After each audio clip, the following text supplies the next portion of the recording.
ఎలి శ్రీరామచంద్రుని స్తుతిస్తూ చక్కని పద్యాన్ని చెప్పబోతున్నాను. సల్లిత రామనామ జపసార మెరుంగను. మిక్కిలి మనోహరమైనటువంటి రామనామ యొక్క సారము నేను ఎరుంగను. అంటే రామనామ సారము తెలిసినవాడు హనుమంతుడు కావచ్చు అని దీని యొక్క భావము. కాశికాపురి నిలయుండనుగాను.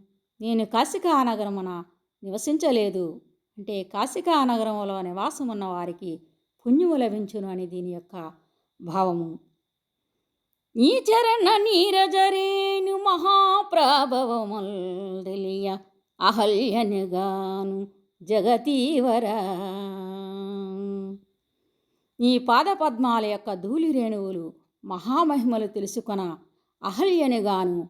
అంటే శిలారూపంలో ఉన్నటువంటి అహల్యను ఆ శ్రీరామచంద్రుని యొక్క పాదధూళి సోకినంతనే శ్రీరూపము దాల్చడం అనేది జరిగింది అని ఇక్కడ భావం అన్నమాట. నీదగు సత్యవాక్యముందలంపగ రావణాసురుని తమ్ముడనుగాను.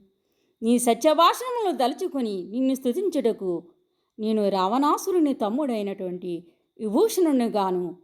రాముని శరణుజొచ్చి విభూషణుడు అతని యొక్క సత్యసంధనను బాగుగా ఎరింగినవాడు కాబట్టి విభూషణుడితో పోల్చడం జరిగింది.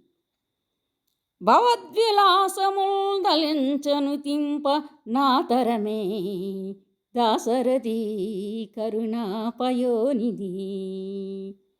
నీరజముల వంటి చరణములు అంటే నీరజములంటే కలువుల వంటి చరణములంటే నీ పాదపద్మాలను స్తుతించడము నా తరమా ఓ దయాసముద్రుడా రామా అని ఇక్కడ అర్థం అన్నమాట.